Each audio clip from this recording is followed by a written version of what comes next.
Okay, colleagues, delegates, I see all of us have settled in. Excellencies, distinguished participants, I declare open Agenda Item 7 entitled Human Rights Situation in Palestine and Other Occupied Arab Territories.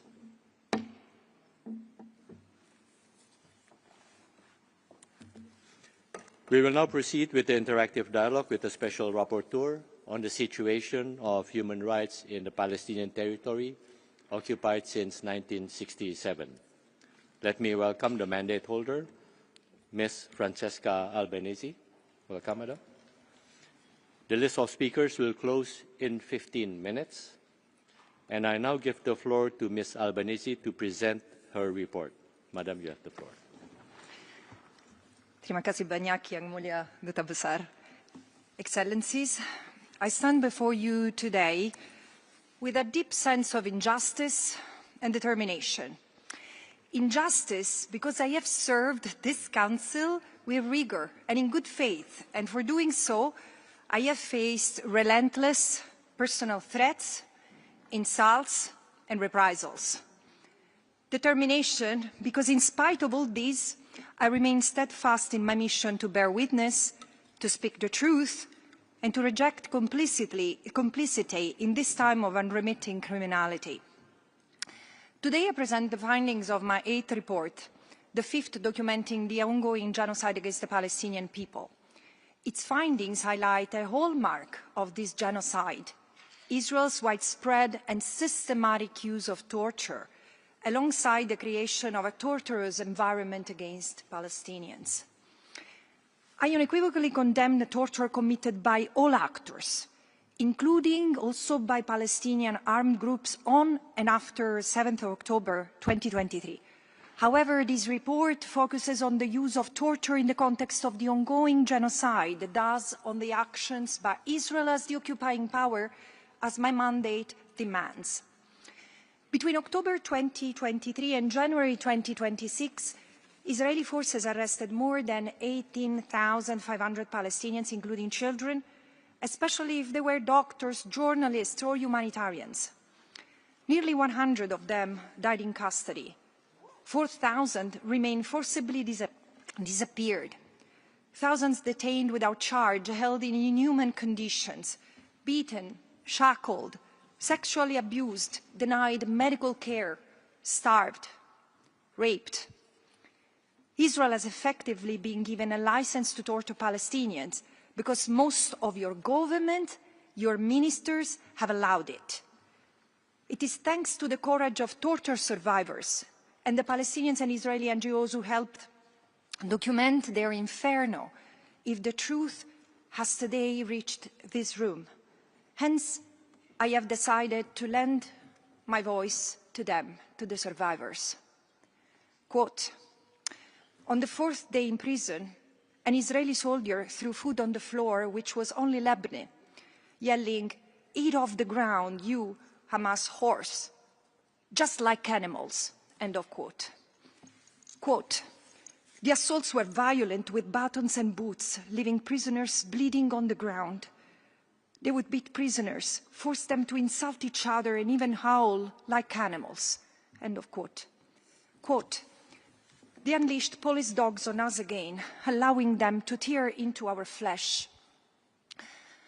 One dog attacked a fellow detainee and started mauling his genitals. He bled to death in my arms. A doctor shielded in a cage examined him from a distance and said, "Throw him outside." End of quote. Quote, one of the soldiers raped me by violently inserting a wooden stick into my anus. After about a minute, he removed it and inserted it again more forcefully, while I screamed loudly. Then he forced me to open my mouth and lick the stick. End of quote. Quote, they put me on a metal table, pressed my chest and head against it, cuffed my hands to the end of the bed, and pulled my legs apart forcefully. I felt a penis penetrating my anus and a man raping me. I started screaming, and they beat me on my back and head while I was blindfolded. I felt the man who was raping me ejaculate inside my anus. I kept screaming and being beaten, and I could hear a camera, so I believed they were filming me. I cannot describe what I felt. I wished for death every moment." End of quote. In Israel, authorities openly boast about the sadistic treatment inflicted on Palestinian detainees, while journalists and other civilians have been granted access to witness and even film their humiliation. Officials caught on camera sodomizing a Palestinian detainee with a knife are publicly celebrated. The criminal charges against them were recently dropped.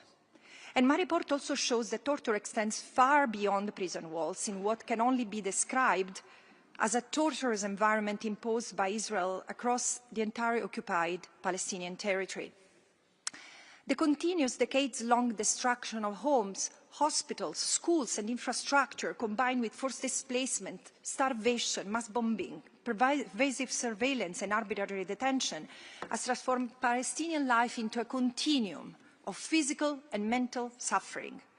Quote, "Our brains can't process it anymore," said, end of quote, said a Gaza resident. Quote, "The dead bodies, the explosion, it's too much. We're like the Walking Dead. Aid is scarce. The constant buzz of the drone is unbearable. You don't understand. It eats at my bones." End of quote. The philosopher Jean Améry, himself a survivor of torture during the Holocaust, once wrote, quote, "Whoever had succumbed to torture can no longer feel at home in the world." End of quote. Indeed, torture does to the individual what genocide does to a group as such. It destroys the conditions that make life meaningful, stripping away human dignity, leaving empty shells of being where humanity once stood. The Palestinian people today, whether in detention, under bombardment in Gaza, terrorized by armed criminals in uniform, or settler squads in the West Bank and East Jerusalem, are enduring the pain of such intentional destruction, including those in the diaspora. This reality cannot be understood outside its historical context. From the earliest years of the State of Israel, depriving Palestinians of all their rights and freedoms has been a central instrument of Israel's domination, sustained by laws, institutions, and the normalization of dehumanizing rhetoric against the Palestinians. Since October 2023, torture has effectively become state policy, sustained by a torturous culture that is socially produced, politically defended, and publicly normalized. The proposed bill on the death penalty for Palestinian detainees marks yet another dangerous escalation. I have therefore recommended that those responsible, including senior officials such as Itamar Ben-Gvir, Bezalel Smotrich, and Israel Katz, be investigated, and where warranted, that arrest warrants be issued. Excellencies, the testimonies that I and many others are documenting are not just tragic stories of suffering. They are evidence of atrocity crimes targeting the totality of the Palestinian people, across the totality of the occupied Palestinian land, through a totality of criminal conduct. Hence, I concluded that genocide has become the ultimate form of torture, continuous, generational, collective. The way you respond to this abomination will be a test of our collective legal and moral responsibility. International law is unambiguous. Torture is absolutely prohibited in all circumstances, and so is genocide. Under both the Torture and the Genocide Conventions, all parties have the obligation to prevent, stop, and punish these crimes. The choice before you is stark.